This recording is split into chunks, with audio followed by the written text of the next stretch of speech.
bem-vindos ao Papo Juiz, podcast da Associação dos Juízes Federais de São Paulo e Mato Grosso do Sul. Meu nome é Etienne Martins, eu sou juiz federal, faço parte da diretoria da associação. No episódio de hoje, nós vamos falar sobre o juiz das garantias, a maior alteração no sistema processual penal do Brasil desde a edição do Código de Processo Penal. E o Tribunal Regional Federal da Terceira Região foi o primeiro tribunal do país a instituir, a desenhar, a implementar o juiz das garantias. Que foi instituída há cerca de um ano, eu estava na primeira instância com competência criminal e eu me recordo que havia muito receio de como o juiz das garantias seria operacionalizado, mas a prática revelou que esse receio foi apenas um pré-conceito que tínhamos, porque a coisa fluiu muito bem.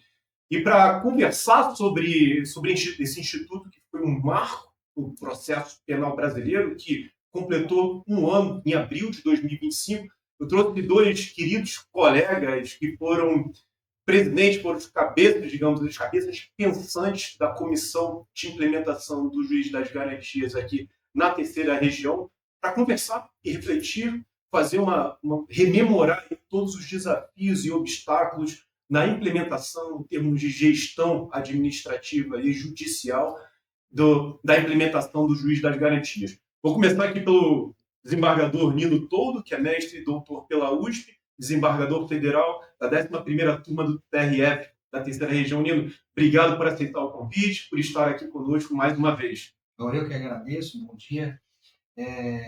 E mais um prazer estar aqui mais uma vez na PESP. E agora para tratar de um assunto que você bem destacou, de grande importância e que me deu muita alegria de poder ter participado disso desde o início, quando surgiu na legislação brasileira. Vai ser. Estamos curiosos aí para saber esses bastidores as discussões que a gente tem na mídia, em artigos, são muito técnicas. Pouco se fala sobre como que se operacionalizou o juiz das garantias. Como eu mencionei anteriormente, foi a maior alteração, não só juridicamente falando, no processo penal brasileiro, mas a maior alteração no sistema de justiça criminal, na administração, gestão de pessoal e gestão de recursos materiais nos tribunais. E também temos aqui a nossa colega Raia Claire, professora de processo penal da PUC, juíza da Terceira Vara Criminal de São Paulo e atualmente convocada na 5ª turma do Tribunal Regional Federal da Terceira Região. Raia, seja bem-vinda. Obrigado por aceitar o convite e compartilhar conosco nesse momento essa sua experiência como integrante da Comissão de Implementação do Juiz das Garantias. Muito obrigada, Etienne. Agradeço ao GPESP, é um prazer estar aqui novamente para conversar com meu amigo Nino, com você, sobre esse tema tão importante que mudou tanto o sistema de justiça. É um prazer. Obrigado mesmo pela presença de vocês e por ter aceitado esse convite da associação.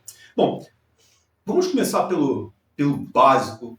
O que é o juiz das garantias, tecnicamente falando, em termos práticos? Uma linguagem técnica e também uma linguagem um pouco mais informal. Bom, existem vários modelos, né, no mundo de juiz de garantias. A ideia é sempre, a ideia que permeia todos os modelos é de que o juiz que conduz a fase de investigação, que presida a fase de investigação, que verifique se há alguma ilegalidade na fase de investigação, não seja o mesmo juiz que vai, ao final, julgar o processo. Essa ideia parte do pressuposto que aquele juiz que participou da fase investigativa poderia, de alguma forma, estar contaminado. Desenvolver um viés. Desenvolver um viés em relação àquela investigação. Então, haveria aí uma separação entre a fase de investigação e a fase do processo e julgamento.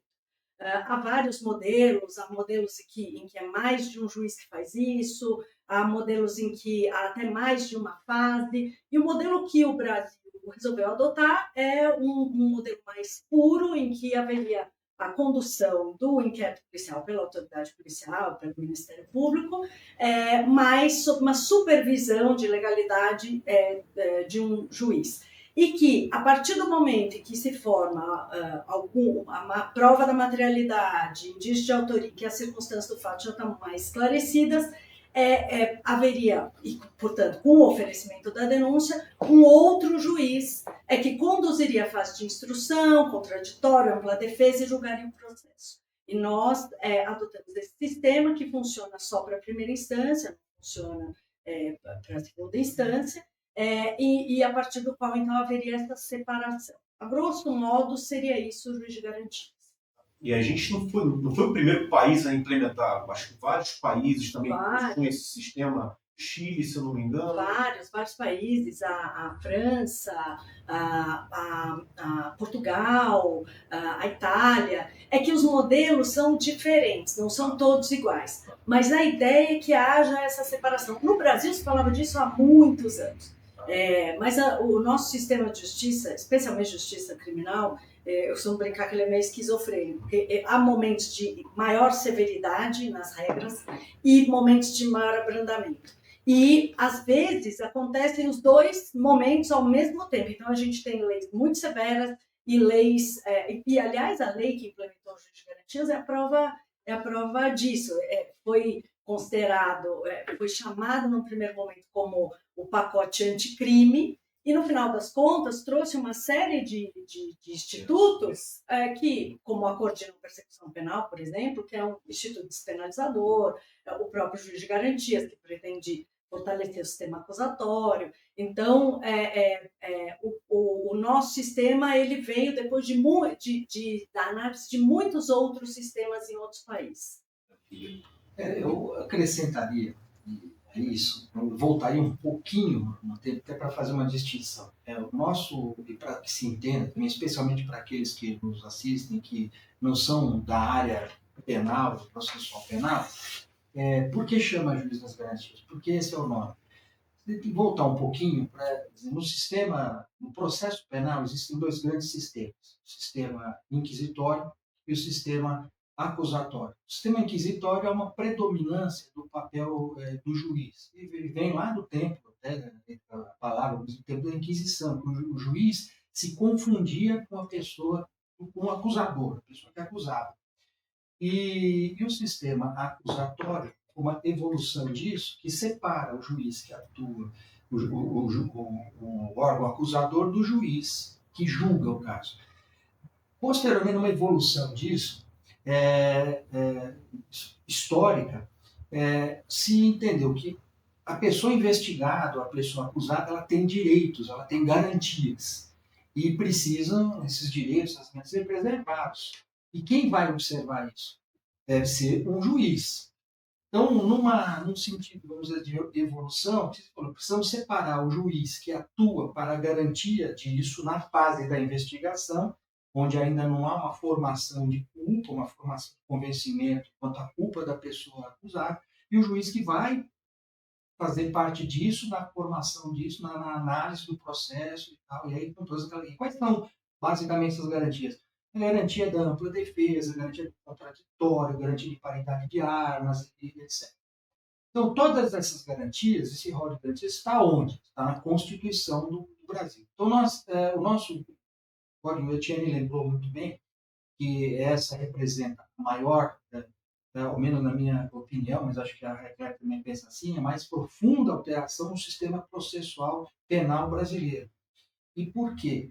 Porque havia, em função do Código nosso, que é de 1941, ele ter esse viés autoritário, quer dizer, que foi promulgado numa época até de regime autoritário, né, do regime de Vargas, do Getúlio Vargas, havia essa proeminência do juiz. O juiz tinha todo um poder. E nós pegamos isso, né? Quando eu comecei a judicar na área criminal, o juiz fazia tudo. O juiz presidia audiência, fazia tudo que queria, tudo.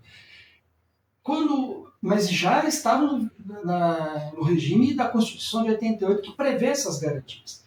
E aí era necessário fazer bem clara essa separação. E o sistema acusatório, a parte os mais importante não é tanto o juiz, mas as partes que vão conduzir, digamos assim, o processo, que vão conduzir para a instrução do juiz que vai julgar. Mas o que se verificou com o decorrer do tempo, e precisaria haver a mudança de mentalidade, né? Aquela mentalidade formada com base naquele código inquisitório, para o código acusatório, em que o juiz deixa de ser o centro para ele ser o receptor de tudo aquilo que as partes têm a responsabilidade de produzir. Então, a gente precisa haver essa mudança de mentalidade. E nesse período, há um projeto de Código de Processo Penal. Todos devem lembrar que nós passamos por reforma do Código de Processo Civil, nós tivemos um novo Código de Processo Civil, tivemos um novo Código Civil, nós tivemos aí muitas mudanças na lei, mas no Código de Processo Penal, o Código Penal já tinha tido aquela mudança em 84, na parte geral, e o Código de Processo Penal permaneceu quase o mesmo. E a ideia, então, na época, foi, primeiro, de mini-reformas do processo, o que aconteceu nos anos, especialmente no início dos anos 2000, e, a partir dali, e também essa mudança. Agora, a forma como foi introduzido o juiz das garantias foi uma forma reativa. Eu dizia, o projeto de Código de Processo Penal previa o juiz das garantias, e havia muita discussão a respeito. Mas ele estava parado, agora ele está na Câmara, é o PL 8045, e ficou parado ali. Quando veio esse chamado pacote anticrime, e aqui já antecipo que eu vou fazer uma crítica a como ele foi introduzido, porque ele não havia previsão do juiz das garantias nesse projeto. Pacote anticrime. No pacote anticrime. Porque, na verdade, havia dois projetos. Um projeto que havia sido feito, um anteprojeto feito por uma comissão presidida pelo ministro Alexandre de Moraes, e depois, com o início do governo Bolsonaro, o ministro da Justiça era o nosso colega Sérgio Moro, que apresentou um projeto também, ao qual foi dado esse nome de pacote anticrime. Que era feito com base naquelas medidas, isso, havia toda uma discussão.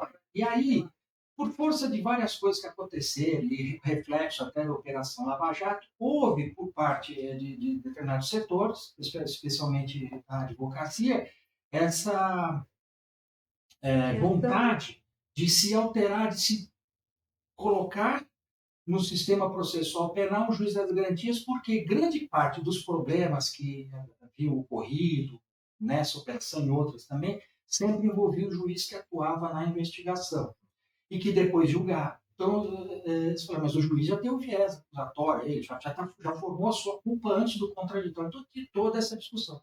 E aí, então, o juiz das garantias foi introduzido no projeto por emenda de plenário.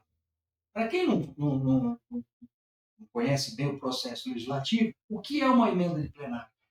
Os deputados, no caso foram os deputados, né, que estavam na Câmara, se reúnem ali no plenário e fazem emendas ali na hora, sem submeter, e primeiro faz o requerimento da urgência, etc., e sem submeter às comissões temáticas e à Comissão de Constituição e Justiça, e decide ali, faz um parecer ali, escrito à mão mesmo. Então, sim, não houve muita reflexão. Não houve sobre isso, que era de uma profundidade. Então, não houve um debate. A comunidade, na verdade, assim, não conhecia. A questão do juiz das garantias vinha sendo debatida nas comissões, mas a comissão do novo CPP. Mas no projeto de lei, veio como uma reação, uma resposta, e acabou passando. E aí, se me permite acrescentar um outro dado, que era o seguinte... As vésperas do Natal de 2019. Isso. Pré-pandemia. Pré-pandêmico. Passou na Câmara. Acabou passando na Câmara desse jeito. O projeto foi encaminhado para o Senado. E no Senado, houve reação de senadores ali, dizendo, isso daí não passa aqui. nós vamos derrubar, nós vamos retirar o juiz das garantias do projeto. Mas houve uma movimentação, inclusive do então ministro da Justiça, no sentido de como o projeto aquele projeto de lei abrangia diversas questões, e algumas eram importantes também, interessantes. O que se acordou foi deixe passar, não passa no Senado também, porque o presidente da República vai vetar. Só que acabou acontecendo o quê? O presidente da República não vetou. Vetou outras coisas, mas não o juiz das garantias. E então, aí nós tivemos questão. Havia um prazo de implementação de 30 dias e, se não me engano, o projeto de lei do Código de Processo, projeto do Código de Processo não previa um prazo de, não me lembro agora se são 180 dias, um ano para implementação, dada a importância do projeto, da mudança que significaria. Mas nós tivemos um prazo de 30 dias para implementar. E aí... No recesso. No meio do recesso. E aí vem a outra parte. Eu queria só voltar um pouquinho, porque assim, por que é um marco no processo penal, né? Essa divisão? Porque, como o Nino falou, o nosso código ele tinha uma carga de sistema inquisitivo muito forte. Tanto é que, quando houve a Constituição de 88, havia até, eu costumo brincar com os alunos, que eu falo até hoje, quando tem esses programas policiais, é comum, quando vou entrevistar, às vezes, algum policial mais antigo, enfim, ele falar, não, nós detivemos o suspeito, o elemento para averiguação. Porque o Código de Processo Penal previa a prisão para averiguação, pegar o sujeito e levar para a delegacia. Isso nem existe mais, mas ainda há policiais mais antigos que até se referem dessa forma, porque o sistema ele previa isso. Quando veio a Constituição de 88, com um rol de garantias e dentro do período de redemocratização, houve a necessidade de se adaptar ao código. Eu costumo brincar que o Código de Processo Penal ele é feito de puxadinhos, ele teve várias alterações, e o Código Penal também, mas o de processo muito mais. Então, ele tem a base dele, que era inquisitiva, inquisitória, enfim, e que houve uma adaptação pela Constituição de 88, e depois vários puxadinhos de leis, como eu disse, esquizofrênicas, ora mais severas, ora mais brandas, e um período que eu diria, talvez, da Constituição de 88 até o início dos anos 2000, de adaptação. É isso que o Nino falou. Quando eu passei no concurso, a gente fazia audiência, o juiz fazia todas as perguntas, o juiz decretava a prisão, verdade? O interrogatório era logo no início do processo. Era logo no início do processo. Esses puxadinhos que eu mencionei, eles foram fazendo pequenas alterações. Olha, não, o interrogatório não pode ser no começo, ele tem que ser ao final, porque o réu vai se defender do que for produzido contra ele. Olha, o juiz não pode começar a perguntar para testemunha de acusação. Por quê? Porque se a prova é da acusação, é a acusação que tem que perguntar. Então, essas coisas foram sendo alteradas aos pouquinhos. Quando acontece esse episódio, a questão do juiz de garantias iria ser mais cedo ou mais tarde ia ser implementada. Porque havia, na verdade, uma ideia generalizada de que fazia parte desse movimento. Embora, em minha opinião pessoal, a gente pode até falar disso mais adiante, eu acho que na prática não faz tanta diferença assim. Mas evita que, ainda que em poucos casos, em casos pontuais, evita a contaminação pelo viés que nós mencionamos. E aí, então, mas quando acontece, embora então a comunidade jurídica soubesse do que se trata, alguns eram contra, outros a favor, pelo contrário, o fato é que quando foi instituído e com prazo curto, bateu o desespero. Bateu o desespero. Sim. Porque aí, até no início da comissão, quando a gente começou os trabalhos, eu me disse o seguinte, agora a questão não é mais se sou a favor ou sou contra o juiz das garantias. Agora é como implementar, porque nós temos uma lei com um prazo de 30 dias para implementar. E como nós vamos fazer isso? E isso, lembrando, a lei, se me falha a memória, é de 23 de dezembro. Foi as vésperas, não? Próximo do Natal. Nós estávamos no recesso. Nós só voltamos no dia 7 de janeiro. E a gente teria até o fim de janeiro para implementar o juiz das garantias na terceira região. Aliás, do país todo, mas o nosso problema era assim. implementar na terceira região. E até a época, a presidente do tribunal me convidou para participar da comissão que foi formada para discutir isso. A Raicler também foi indicada, participou, outros colegas participaram, e a gente ali trabalhou muito para poder, né, trazer... E foi assim, pressa, porque eu estava viajando nas primeiras semanas, e o Nilton falou, olha, nós temos que nos reunir, a gente já teve algumas reuniões já logo no começo, para já tratar disso, como fazer, a gente estabeleceu algumas premissas, vamos falar disso, mas aí logo em seguida também o Conselho da Justiça Federal criou uma outra comissão também. A nossa já estava formada, já tinha debatido e já tinha alguma coisa, já tinha algumas premissas importantes para a gente levar. Isso foi em janeiro. Tudo isso aconteceu em janeiro. Então, só uma adendo, assim, a minha grande crítica, assim, do ponto de vista teórico, eu sempre fui favorável à criação do juiz das garantias, depois até pode explicar bem por quê. Mas não se pode fazer uma mudança desse tamanho fixando-se na lei um prazo de 30 dias para implementar. Mas depois houve os desdobramentos disso que a gente... Eu queria entender por que o desdobramento é tão complexo. Porque a definição de juiz das garantias é uma definição simples. Agora, ao invés de ser um juiz que vai conduzir desde a instauração do inquérito até a sentença, agora vão ser 2 juízes. Existem 2 varas, então o juiz pode ser o juiz das garantias do outro juízo e vice-versa. Isso foi amplamente divulgado e inicialmente parece simples. Por que na prática isso é complexo? Não, antes, só um parênteses. É que também, junto ao debate, vinha o aspecto ideológico. Quem era contra o juiz de garantia falava, não é possível implementar, por questões práticas, que o Brasil é muito grande, muito complexo, as diferenças regionais são enormes, não há estrutura física, computador, lembrando que na época a gente estava num momento de transição para o sistema eletrônico, então nós tínhamos muito processo físico. Então, e bem pandemia já chegando, a gente não sabia ainda. A gente não sabia. Porque estamos falando de janeiro, janeirão. Sol, calor, 40 graus.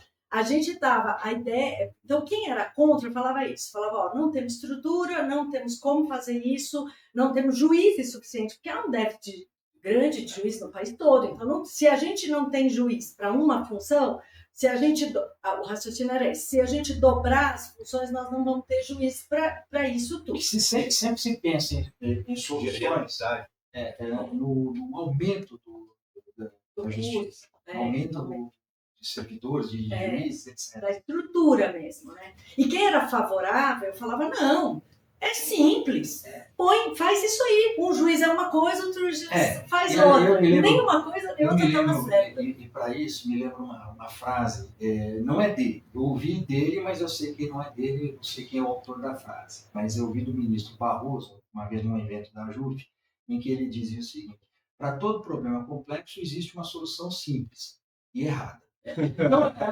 isso é um problema desse, uma questão dessa, altamente complexa, não poderia haver solução simples. Mas também ele não era tão complexo a ponto de ser impossível de chegar, de ser inviável. Então, voltando um tiquinho, os defensores também diziam, não precisa, porque para garantir a imparcialidade, etc. Aí eu dizia, espera um pouquinho, eu sou juiz há tantos anos, quer dizer que vocês estão dizendo, nos debates que participei, inclusive, especialmente com membros da advocacia, então quer dizer que todas as decisões que eu dei hoje eram parciais porque eu estava contaminado por alguma coisa que eu vi durante a enquete? Não é bem assim, não. Você está afirmando. Então, o que eu, do ponto de vista teórico, separar o juiz que atua na investigação daquele que vai efetivamente julgar o caso, eu vejo como salutar para evitar o viés ao qual você se referiu, porque de fato, se você está ali acompanhando, você acaba naturalmente formando uma convicção antes de ouvir qualquer argumento da defesa. Então, bom, se isso aperfeiçoa o sistema, melhor sejamos favoráveis. Agora, o que acontece? Então havia isso, e todos os argumentos eram enviesados. E quando alguém defendia nesse sentido, você estava enviesado. Você está garantindo a imparcialidade. Então você está afirmando que havia parcialidade. Né? Não é bem assim. Agora, a resistência interna que havia era o quê? Que nós tínhamos, não é que ainda temos, mas em função até disso menos, juízes que tinham acabavam tendo popularidade, porque atuavam fortemente ali na parte de investigação e com contato direto com membros da polícia, né, da Polícia Federal, o Ministério Público, e o papel do juiz não é esse. E também, assim, essa discussão surgiu num momento em que se discutia justamente os limites do judiciário. Então, de um lado, de um lado se dizia assim, não, o que se pretende é cercear o trabalho do juiz. E de outro lado se dizia assim, não, o que se pretende é garantir o direito do investigado e evitar esse viés. Para falar bem a verdade, a minha opinião é que eu acho que o debate foi contaminado. Aí sim, o debate estava contaminado por ideologias da forma como foi provado naquela circunstância, naquele ano. E o que resolveu, o fato do TRF da Terceira Região ter sido pioneiro na implementação, foi justamente porque logo no início que surgiu, quando surge a lei, e o Nino, como disse, falou, não, precisamos discutir sobre isso, vamos pensar como implementar, nós nos abstraímos desse tipo de discussão. Já era como fazer e como vamos implementar da melhor forma, sem custo adicional, para melhorar a prestação jurisdicional, considerando as diferenças regionais, porque no caso do TRF da Terceira Região nós temos São Paulo, que é um mundo de complexidade e um mundo de volume de processos criminais, operações complicadas, e também Mato Grosso do Sul, que também tem uma complexidade grande, crimes ambientais, zona de fronteira, que não é propriamente quantitativa, mas do tipo da natureza do que se discute. Mais difícil. Bastante complexa. Em muitos casos, muitas operações grandes da Polícia Federal são... Então, assim, nós partimos do pressuposto assim, vamos implementar de uma forma que respeite isso, até porque a gente pensava o seguinte, o que funcionar em São Paulo, Mato Grosso do Sul, funciona no país todo. Porque não tinha situação, e de fato foi o que acabou acontecendo. Então, a gente pensou assim, vamos fazer de uma forma que implemente, que não atrapalhe o juiz, muito ao contrário, melhore o trabalho dele, garanta o que se pretende garantir, que é a imparcialidade, enfim, e blindar o Instituto dessa questão ideológica. Porque a questão ideológica ela vai acontecer ou não, independentemente de ter juiz de garantias ou não. E isso eu acho que foi muito bom, porque a gente começou a pensar no modelo de como implementar isso da forma mais eficiente. E só para também esclarecer essa diversidade na Terceira Região, nós temos várias, assim, São Paulo, a capital de São Paulo, é uma realidade, um universo em si. Aí você tem as varas no interior de São Paulo, ou fora de São Paulo, né? Mas você tem várias varas naquela cidade, Campinas, Santos, Ribeirão Preto, etc.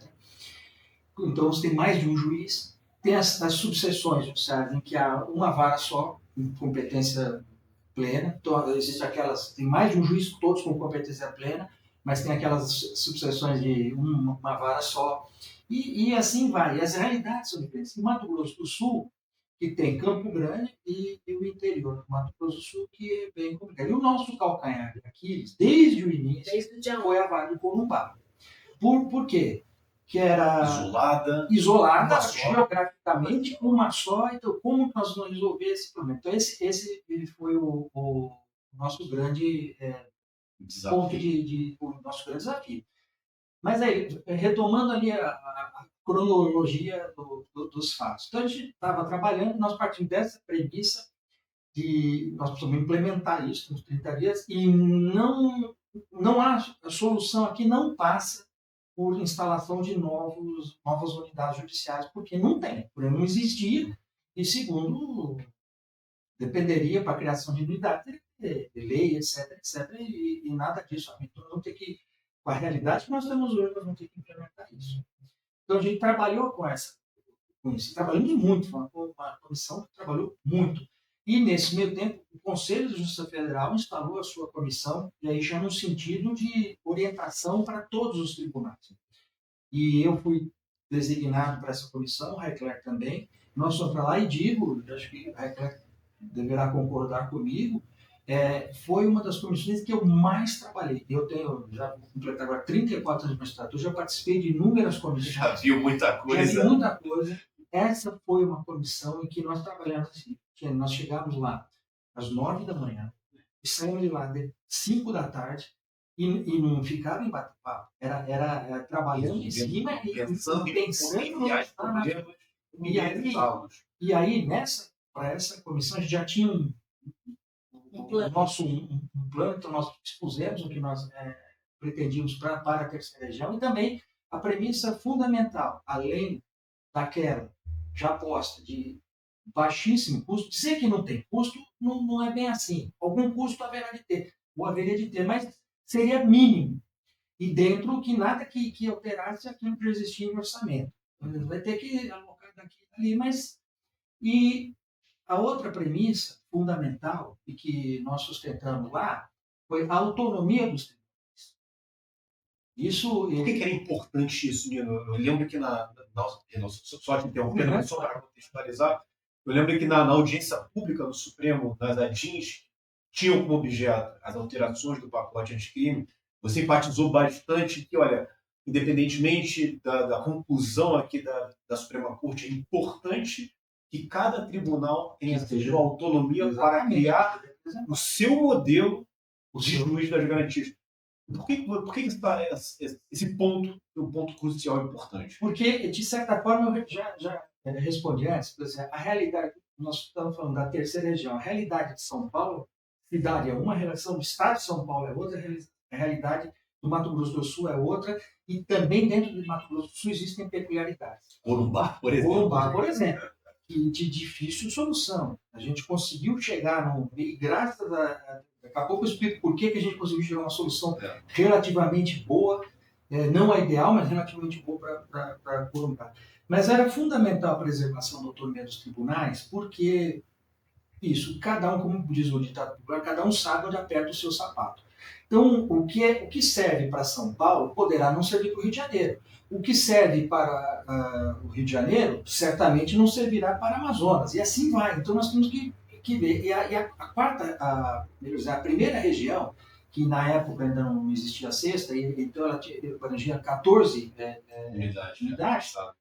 E a realidade ali é completamente diferente de um lugar para outro. Porque, por exemplo, havia seção judiciária lá que não tinha vara no interior.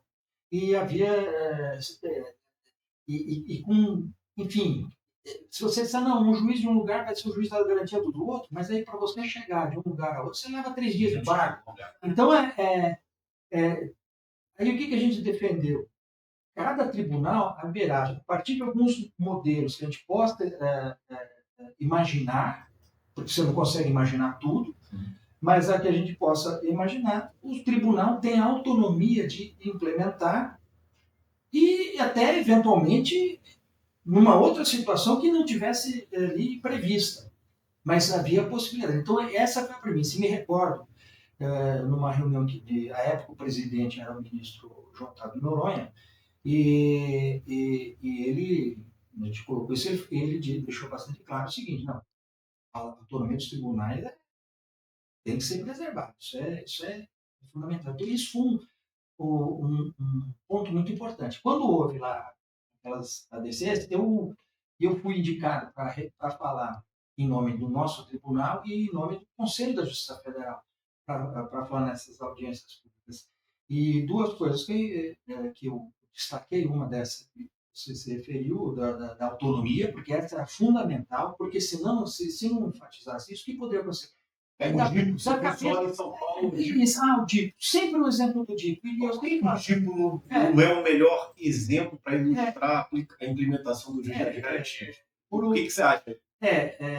O DIPO, então assim, só para dizer, ele pode ser duas coisas, a autonomia dos tribunais e que era possível implementar sem grandes alterações, sem grandes custos.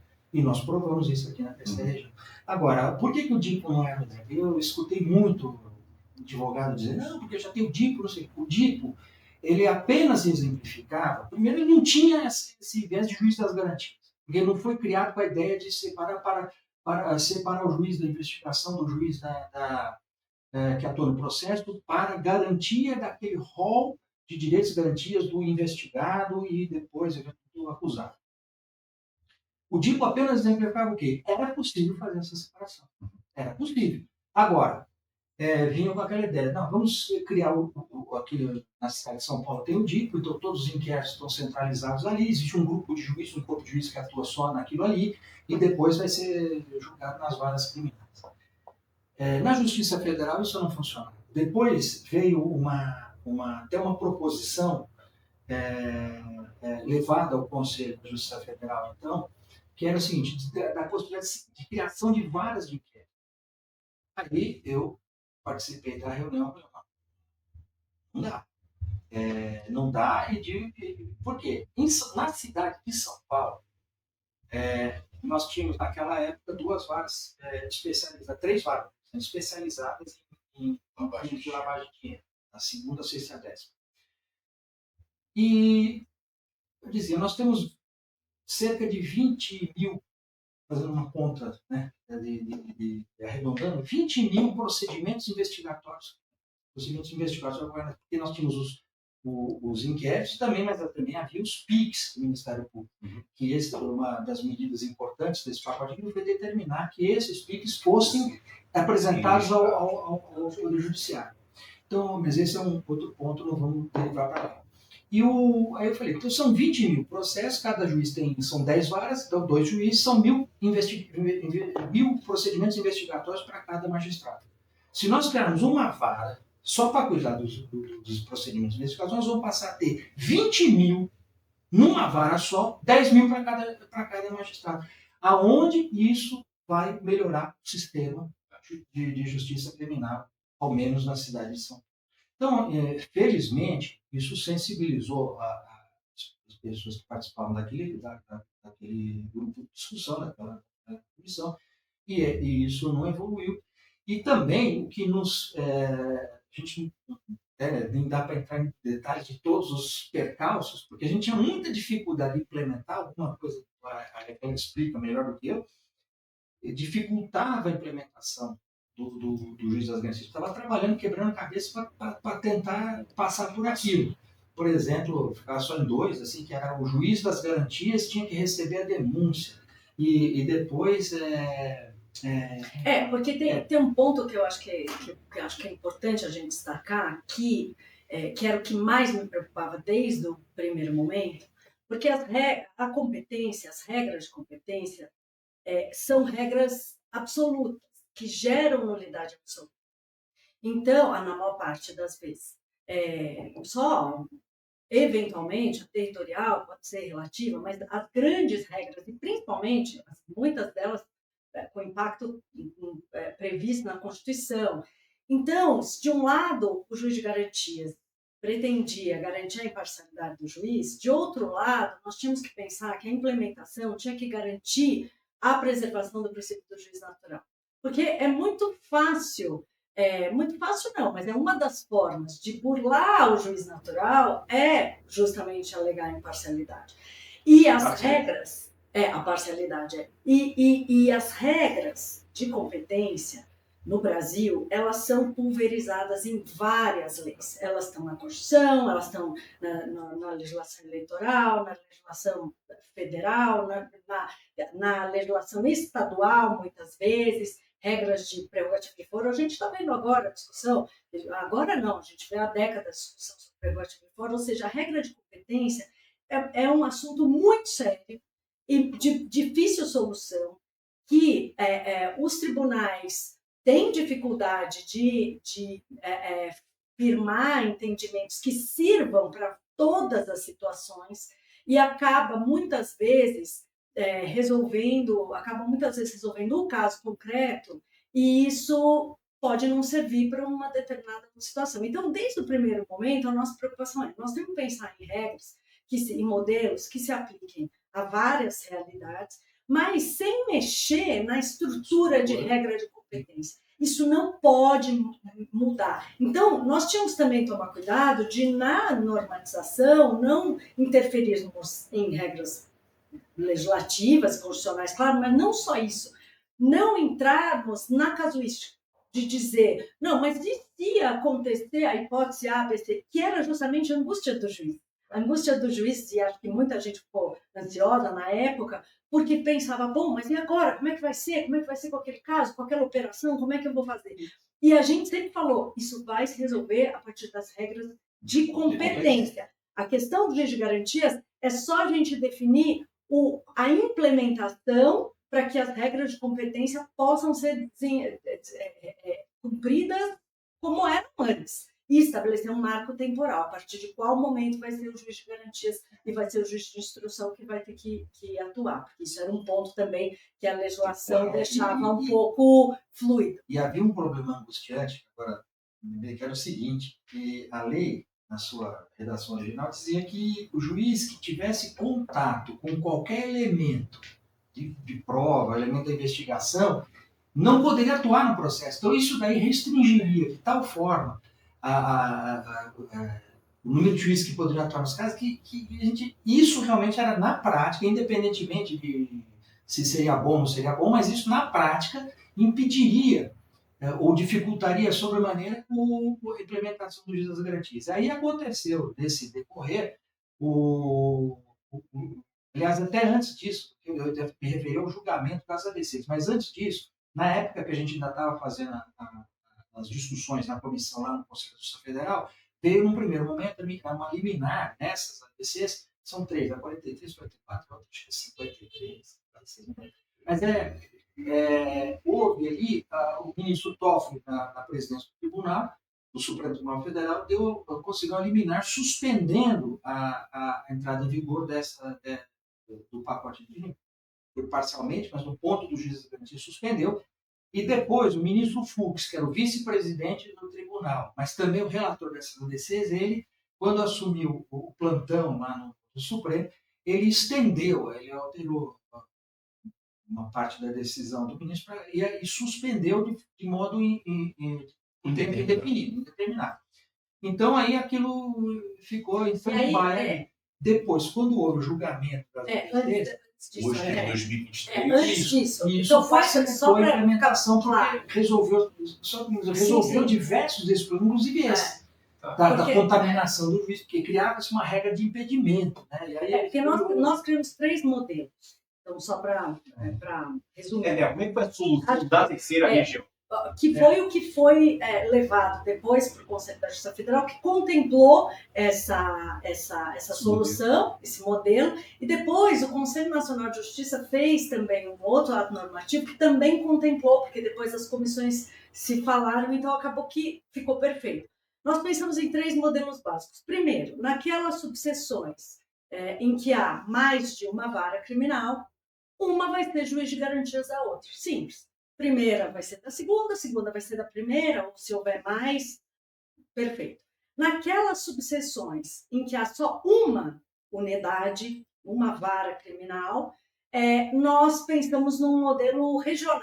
Então, nós examinamos o mapa, pensamos na distância entre as subseções e também demos prioridade às subseções em que havia sede da Polícia Federal, porque a questão do juiz de garantias impacta no trabalho da polícia. Então, a gente pensou, o juiz de garantias vai ser aquele onde tem a sede da Polícia Federal. O da instrução pode ser outro, porque aí a gente já estava em plena pandemia, campeonato, né? Não, na verdade, até um pouco antes, mas já estávamos com o trabalho remoto, então é possível fazer audiência por videoconferência, não tinha problema. E aí nós tínhamos o problema de Corumbá, que para a gente era só Corumbá, mas que em muitos lugares do país acontecia, de ter uma unidade criminal, mas muito distante, pesada, muito distante de qualquer outra.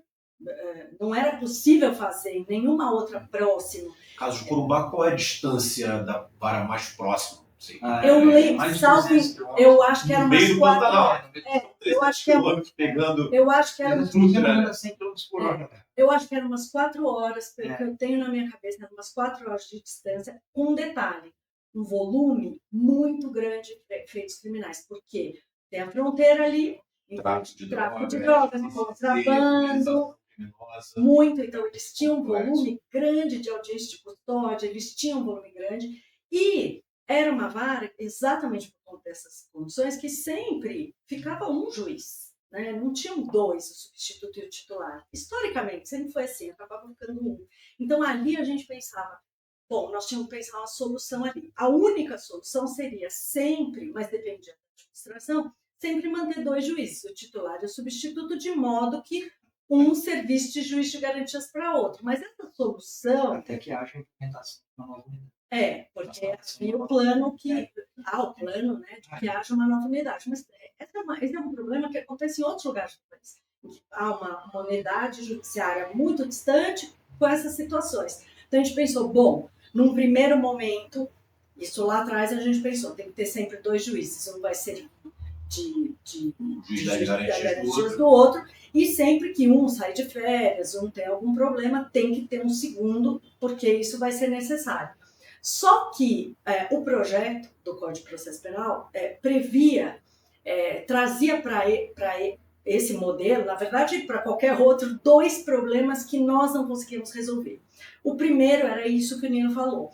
A lei determinava que haveria uma blindagem em relação às provas. Todas as provas, os elementos que foram coletados na fase do inquérito, não iriam para a fase da instrução. Eles teriam que ser refeitos na fase da instrução. Então, uma testemunha que foi ouvida na investigação, ela teria que ser ouvida novamente em juízo para confirmar o que ela falou. O depoimento dela, da polícia, por exemplo, não seria levado para o processo judicial. Apenas as provas que irrepetíveis. Então, isso era um problema, porque nós ficamos pensando, como numa vara vai haver essa divisão? Não dá. A gente tem servidores que atuam para o titular, para o substituto. Como é que vai fazer essa limitação para o juiz titular, por exemplo, o juiz da instrução, nem saber que existe essa prova? E a gente pensando tanto no físico, mas também no processo eletrônico, como fazer essa blindagem? Isso não era possível ser implementado. Mesmo numa...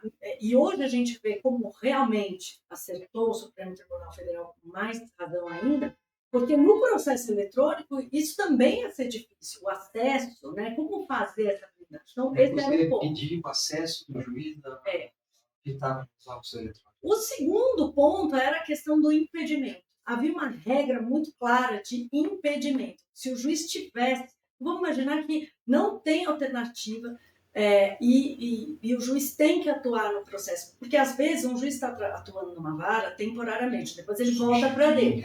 Depois ele volta para dele. E aí ele foi. Aí depois, quando o processo for para a vara dele, ele não pode mais.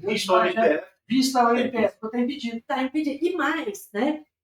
Às vezes, isso impactar, inclusive, nos modelos de várias varas. Eu estive numa vara por um período, voltei, dei uma vista, não sentenciei, não fiz uma audiência, não teve nada muito concreto, mas eu não posso atuar naquele processo. Aí a distribuição depois para mim, quer dizer, a gente ia causar isso, um caos no fluxo de processo da justiça.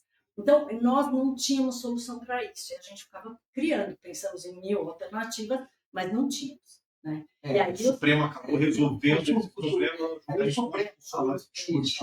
Isso, ao declarar a inconstitucionalidade, então a dar a interpretação conforme para várias situações, como, por exemplo, dizer que, a respeito da lei, estabelecer o juiz das garantias como aquele que vai receber a denúncia, passa a ser o juiz do processo e o juiz das garantias. Quando há o oferecimento da denúncia, ele encaminha para a distribuição, seguindo o que for determinado pelos tribunais. Mas eu gostaria de destacar, que eu acho bastante interessante, é o seguinte.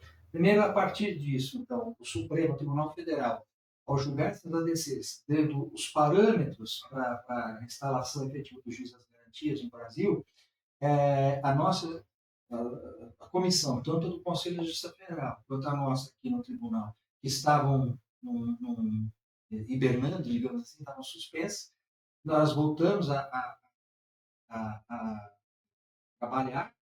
E aí, o que é importante, e aliás, desde lá de trás, quando a gente começou, lá em janeiro de 2020, nós tivemos cuidado de conversar com os juízes aqui do Fórum Criminal,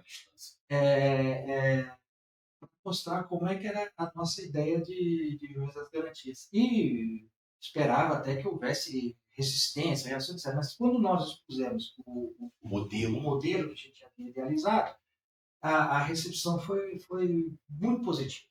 Mas depois, lá na frente, quando já julgado, etc., e que a gente já tinha formatado o juiz das garantias na terceira região, e aliás, assim, a comissão foi formada por quê? Não fomos só nós dois, não. Nós tivemos cuidado. Então, havia um desembargador, da 11ª turma, e nós colocamos um desembargador da outra turma, que foi o desembargador Ali Mazum. Juiz de Mato Grosso do Sul, juiz do interior de São Paulo, juiz do litoral de São Paulo, porque várias visões, várias realidades. Juiz daqui, que também, mesmo havia dois que já não eram mais juízes de vara criminal, já eram desembargadores, mas tinham muita experiência criminal, como Renato Rotufo e Alessandro de Aféria, também participaram dessa comissão. Então, e servidores, pessoal da informática, da TI, né? E o cuidado do PJE para dizer isso aqui é possível, como é que a gente vai fazer e tal. Então, nós fomos percorrendo, foi um trabalho muito rigoroso tecnicamente e muito cuidadoso para cumprir aquilo que estava na lei e seguindo as diretrizes estabelecidas pelo Supremo Tribunal Federal. Fizeram uma live também, que foi bem legal. E aí, uma vez feito isso, nós apresentamos isso à presidência do tribunal e também nós vamos de que convidamos a Ordem dos Advogados do Brasil, a Associação de Advogados, o Ministério Público Federal, a Polícia Federal e a Academia. O professor da USP, Maurício Zarani Moraes, foi convidado também para participar da nossa apresentação. Olha, nós vamos implementar desta maneira e tal, estamos abertos a ouvir. E foi muito bom. Isso foi muito positivo. Foi bom porque, inclusive, tinha uma questão técnica de transmissão de processo, por exemplo, de inquérito da polícia, da justiça, enfim, que nós soubemos lá e falamos, precisamos ajustar isso, e ajustamos, então foi muito bom. Também foi bom, então, eu acho que tem 3, até para complementar o que você falou, Nino. Em primeiro lugar, eu acho que o sucesso, e eu posso dizer tranquilamente do sucesso, porque nós estamos monitorando o resultado disso, do juiz de garantias, foi, em primeiro lugar, lá atrás, desde o início, ter chamado juízes, desembargadores que conhecem efetivamente o processo penal, tanto do ponto de vista teórico quanto no dia a dia prático. Segundo lugar, ter construído soluções que atendessem a várias situações, ter feito isso de uma forma transparente, porque nós fizemos essa reunião com esses órgãos, mas não é que nós fizemos a reunião, já estava pronto o ato normativo, enfim, nós fizemos, mas nós fizemos até para dizer, olha, é isso aqui, o que vocês acham, e foi isso que o Nino falou, quer dizer, todo mundo achou bom, teve uma outra coisa, mas que nós nem precisamos ajustar, resolvemos, e aí nós fizemos, então, resolvemos fazer uma live, que deve até ter no YouTube, talvez, de juiz, em que nós, da comissão, fizemos uma live com servidores e magistrados, e nós tiramos dúvida na hora. Foram e centenas de pessoas. Centenas. A gente já explicou, a gente explicou o que aconteceu e as pessoas iam tendo dúvidas. E o terceiro ponto, que eu acho que também foi uma sugestão que nós fizemos, e o doutor Muta, presidente do tribunal, já era o doutor Muta. Foi na época houve a transição, porque isso foi no final da gestão da desembargadora Marisa Santos, e aí, então a gente chegou ali, olha, tá pronto, nós entregamos o resultado da trabalho da comissão, foi entregue. E aí, então, mas eu me lembro que nessa reunião participaram, além dela e o já presidente eleito, o Carlos Muta, e o corregedor Nelton dos Santos, e se me fala a memória, vice também, sim, o João Gonçalo estava lá também. E aí foi apresentado, fiz uma apresentação, e ele falou, tá pronto e tal. Então, isso foi encaminhado, o Conselho aprovou. E aí, por isso, nós fomos o primeiro tribunal a implementar o juiz das garantias. Aí, bom, agora na parte prática, né? Vai entrar em vigor, porque teve um período de vacácio, né, que é de janeiro até março, né, para ver a adaptação. E aí, nesse período da vacância, que a gente fez essa live, que a gente abriu, que a gente conversou com os atores do processo, e mais, a gente, por uma iniciativa da presidência do tribunal, essa comissão ficou encarregada de monitorar o funcionamento do juiz das garantias durante um certo período. E aí, já na gestão do Carlos Muta, ele prorrogou isso por mais tempo. No final do ano, isso que houve também o seguinte, nós fizemos aí um evento que era dentro desse projeto de acompanhamento da implantação das garantias. Nós fizemos um evento em que convidamos a academia, a advocacia, o Ministério Público para debater. E para nossa alegria, houve muitos elogios e inclusive a forma democrática e republicana como foi implementada aqui na terceira região. Mas nesse meio tempo também, aí na prática, ele começa a haver algumas questões de interpretação. Houve alguns conflitos de competência suscitados, particularmente aqui na subseção judiciária de São Paulo, mas também eu e o desembargador Ari tivemos a oportunidade de explicar para os membros da quarta sessão a ideia de como tinha sido, fizemos toda a exposição de como tinha sido o trabalho, etc., e o que foi feito. E a quarta sessão, então, aí no âmbito do exercício jurisdicional, deu a interpretação definindo e preservando o que for estabelecido na resolução aqui do tribunal. Então, isso foi muito importante para a efetiva implementação. E, vez ou outra, surge alguma questão, porque é evidente, é um trabalho humano e, portanto, não é perfeito. A gente também tinha essa noção. Mas a gente também tinha... Nós não vamos abranger todas as possibilidades. Mas então, a gente prática acaba a gente achou que poderia dar mais problema do que deu, mas até hoje, 100% dos problemas que surgiram, com exceção de um, que era aquela questão inicial da execução, mas que depois se resolveu, mas todos os problemas, dúvidas e mesmo ações, conflito de competência no tribunal, todos se resolvem com regras de competência e não de juiz das garantias. Para você ver a nossa alegria, porque a gente estava aberto àquilo. A partir do que acontecer, a gente altera a redação. Nós não tínhamos que alterar. Poderia acontecer. A gente estava preparado para isso. Bom, vamos ver como vai ser a reação, como vai acontecer, as coisas, a gente faz algum ajuste. Não foi necessário. E hoje, a gente também, informalmente, conversa com um juiz ou outro, todos estão, assim, se adaptaram e estão satisfeitos. E se houvesse problema, já tinha surgido. Eu trabalhei em Guarulhos quando iniciou o juiz das garantias, estava em Guarulhos e fiquei lá até agora, hoje. E nesse meio tempo também, uma coisa que não era propósito nosso, não era objeto da nossa comissão, mas havia isso sendo trabalhado paralelamente, uma análise do tribunal quanto à competência criminal. A questão aqui é especializada aqui em São Paulo, mas assim, a competência criminal em certas subseções judiciárias em que não havia um volume suficiente a justificar que aquela subseção judiciária tivesse competência criminal. Então, isso também acabou contribuindo favoravelmente. Eu vou dar um exemplo de Coxim. E Coxim está a 300 quilômetros ao norte de Campo Grande, quase já no Mato Grosso, e aí, mas não tinha uma quantidade de processo suficiente a justificar a manutenção de competência criminal lá. Então, foi excluída a competência, isso também aconteceu em outras subseções aqui, mas isso ajudou. E outra coisa que também foi favorável à boa implementação do juiz das garantias foi o processo eletrônico, isso sem dúvida, porque aquela dificuldade que nós tínhamos imaginado lá no início, que era o deslocamento, desapareceu. O que a gente precisa... Possibilidade de audiência virtual. Audiência virtual, porque também esse foi... né, posso dizer que houve alguma coisa positiva a partir da pandemia, foi essa uma, que é a utilização do sistema eletrônico para exatamente, processamento dos feitos, para as audiências, etc.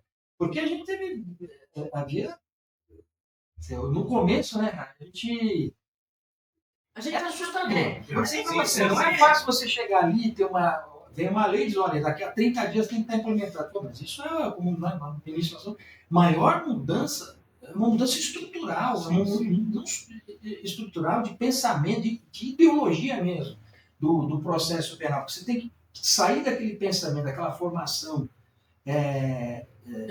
antiga e com fundamento inquisitorial e passar por uma mentalidade de processo acusatório, não vou dizer puro, mas é bastante avançado. Então, isso deu certo. Eu digo aqui, um dos trabalhos, o trabalho que eu mais tive orgulho de participar como juiz federal,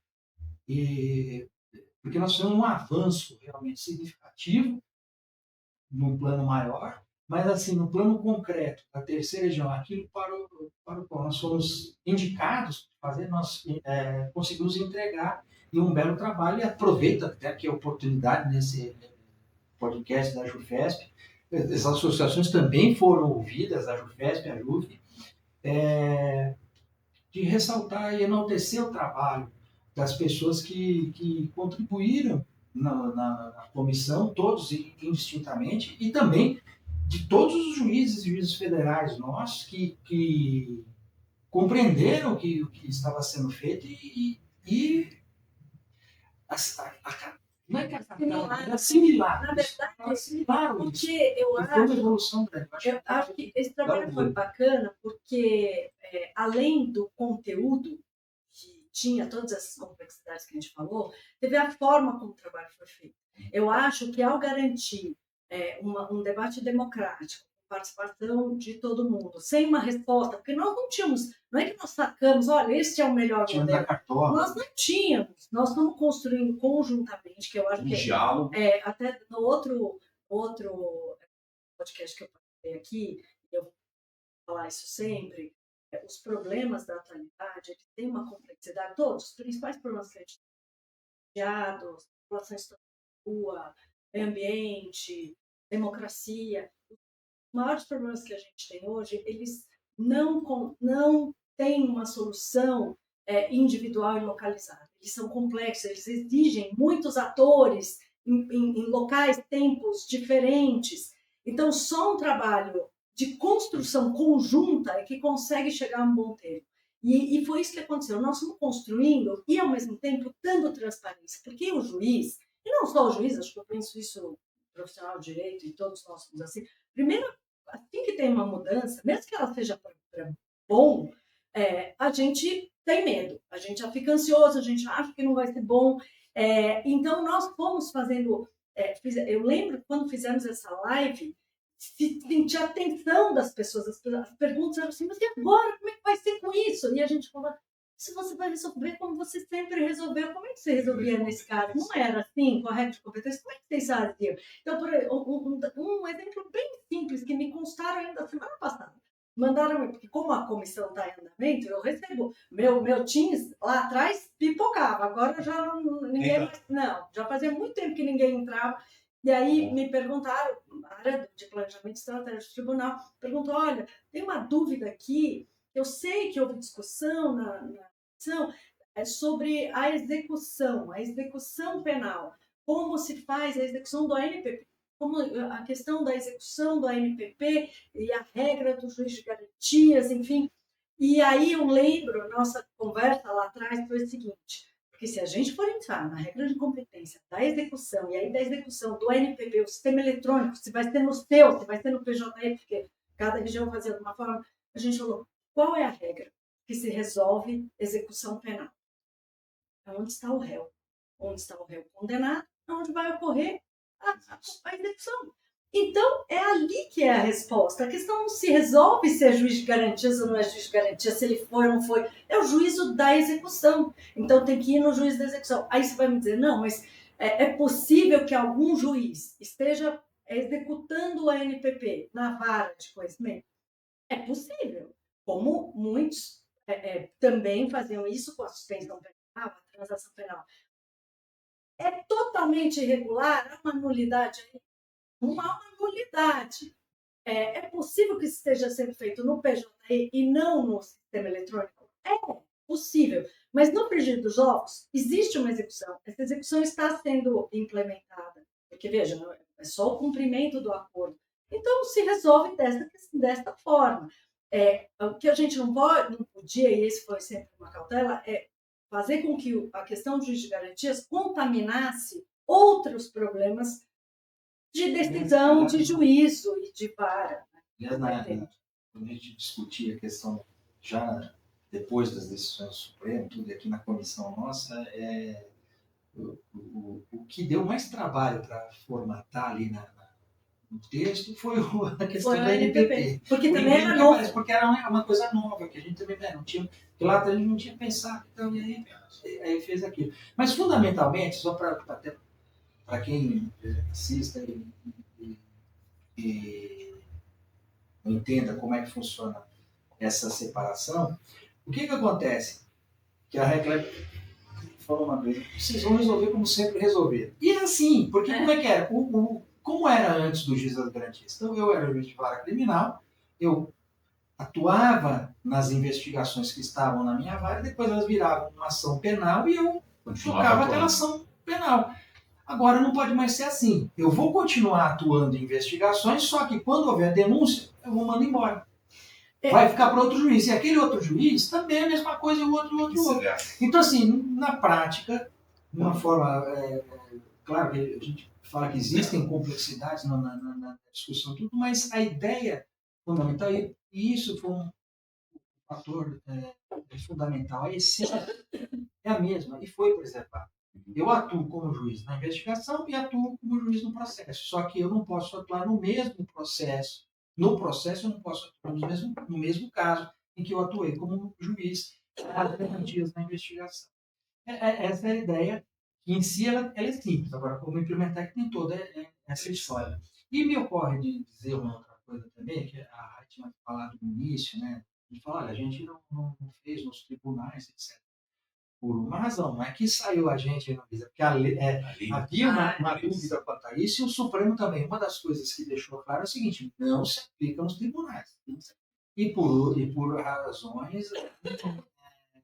Isso foi algo que foi debatido agora nesse recente processo do Supremo Tribunal Federal, em competência originária, porque não teria colegiado, né? Não tem como você... Se você imagina viés, ele acaba sendo... diminuído porque uma decisão colegiada, não uma decisão. E vou dar um exemplo. Acho que esse foi um dos argumentos, não?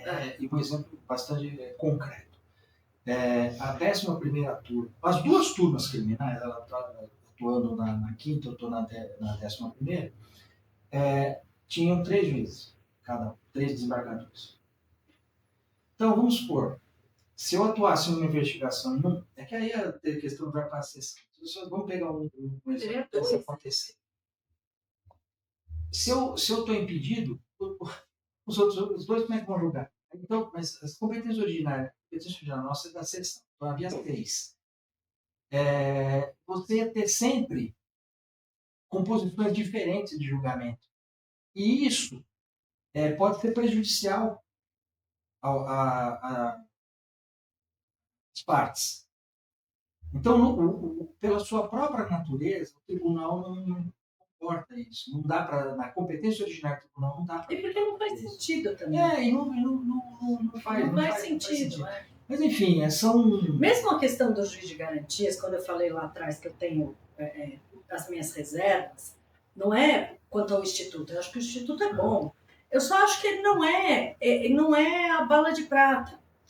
Não é isso, não é esse que era o problema do sistema de justiça criminal, a meu ver. eu acho que a discussão estava contaminada por ideologias contrapostas e acho que se sacou isso como uma solução para algo. Tanto é assim que não houve grande impacto, porque senão nós sentiríamos o impacto. Não houve. Em alguns lugares do mundo, o juiz de garantias ele é um juiz, mas ele também ele participa da investigação. Isso também é diferente do nosso sistema. A gente tem o sistema, a fase de inquérito policial, e não é à toa que chama inquérito policial de investigação, é porque a gente tem, e não judicial, é porque há um delegado de polícia que preside o inquérito. Quem preside o inquérito é o delegado de polícia e o Ministério Público pode realizar outros tipos de investigação ou pode até fiscalizar esse trabalho, mas dentro de uma concepção de buscar elementos contra uma determinada pessoa. E o juiz de garantias ele apenas vai atuar para verificar a legalidade dos procedimentos e, eventualmente, para examinar alguma questão que precise de uma ordem judicial, uma busca e apreensão, uma prisão, uma quebra de sigilo, algo do tipo. Mas ele, em si mesmo, não conduz a investigação. Em outros países isso acontece, por isso que é importante essa barreira, né? Agora, aqui, ele faz essa supervisão, digamos assim. E na fase de instrução, aí sim, quem preside o processo é o juiz mesmo que vai julgar. Tem que ter uma supervisão que o juiz faz na Da investigação. legalidade. Na verdade, faz controle de legalidade. Controle. Sim, por isso que no Brasil você adotou o juiz das garantias. Ele é o juiz que vai... E o juiz, voltando um pouquinho, quando eu atuava na investigação, que eu mesmo depois presidiria o processo, eu não fui juiz das garantias, sempre fui. O juiz garantiu. Eu tinha que, porque quando existe, porque toda pessoa aqui no Brasil tem seus direitos, suas garantias. E para que haja uma quebra dessas garantias, existe a necessidade de que isso seja apreciado por um juiz. Isso é que é o fundamental. Falou e a grande confusão que se estabeleceu, porque aquela volta no ponto inicial, da cultura do nosso processo, que vinha de um procedimento autoritário, inquisitorial, em que o juiz, tudo era voltado ao juiz e decidir. Mas o juiz no Brasil nunca teve o poder de instrução na investigação. Na Espanha existe o juiz da instrução. Na Itália existiu o juiz da instrução até 1988, se me falha a memória, quando houve a reforma do processo penal e se extinguiu a figura do juiz da instrução e passou a existir uma atuação mais preponderante do Ministério Público durante a investigação, com certos poderes que o Ministério Público tem, claro. E por que eu estou dizendo isso? Para esclarecer duas coisas. Então, o juiz na Espanha, que existe o juiz da instrução, então é um juiz que preside o inquérito. É um juiz. A polícia investiga, etc., mas sempre monitorada pelo juiz. E depois um outro juiz vai julgar um outro problema. Na Itália, que é a fonte de inspiração do juiz das garantias do Brasil, na verdade, lá não existem dois, são três. São três, porque existe o chamado DIP, Júdice de Indagine Preliminare, que atua na fase preliminar, na fase de investigação, e faz o papel do juiz das garantias. Depois, quando há o oferecimento da denúncia, tudo aí é feita uma audiência preliminar, que aí é o GUP, Júdice da Audiência Preliminar, e que vai examinar a formalidade da acusação, etc. E uma vez instruído o processo, aí sim vai passar para o juiz do tribunal, que às vezes não é um, às vezes pode ser 3 juízes, que vão julgar o caso. Então, essa fonte inspiradora que colocaram no projeto do Código de Processo Penal acabou sendo puxada para isso e ressaltando o aspecto aqui de que por toda a discussão ideológica que tem contaminado o país, é que foi implementado aqui uma resposta, foi uma força reativa dentro do Congresso Nacional aquele projeto que havia sido apresentado à época. Então, tem Agora, de qualquer forma, discussão. em termos históricos, eu acho que é um marco, porque, considerando todo o nosso passado autoritário, nosso passado de ditadura, em que não havia os direitos fundamentais não eram observados, que as pessoas eram presas. Eu brinco, conto para os alunos quando eu falo de flagrante, falo da nota de culpa, que é importante, a nota de culpa. E aí eu explico para eles, olha, é um documento que diz onde a pessoa está presa, por que ela está presa, quem é que prendeu, nananã, e que ela tem que assinar. Pode parecer uma coisa banal hoje em dia, mas na verdade não era, não se sabia. Agora o filme, e tem muitas obras estão falando bastante sobre isso hoje, mas essas novas gerações não sabem que houve um período que as pessoas eram presas e não sabiam nem onde elas estavam presas, e nem por que elas estavam presas, e não dava nem para entrar com habeas corpus, porque você não sabia onde ela estava presa, você não sabe quem é competente, você não sabe onde isso está acontecendo. Então, acho que o marco do juiz de garantias é muito mais, do meu ponto de vista, do aspecto simbólico de mudança de concepção de um sistema processual penal que era fortemente autoritário e inquisitorial e que vem se transformando com os puxadinhos, uns melhores, outros piores, nesse caso até melhor, e que vem junto com outros institutos, como, por exemplo, a audiência de custódia, que também era outra situação que se falava muito.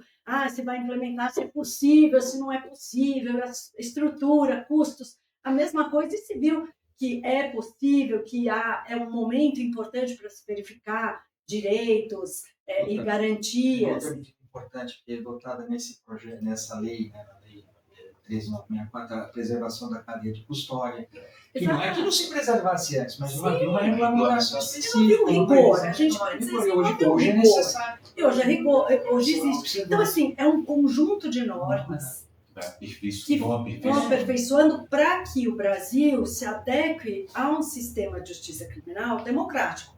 Nós ainda não alcançamos o nirvana, né? Basta pensar só para lançar aqui para o futuro, para a gente discutir a questão de drogas, porque eu acho que é importante, a questão do sistema carcerário, que é importante. Então, ali a gente começa a ver problemas sérios.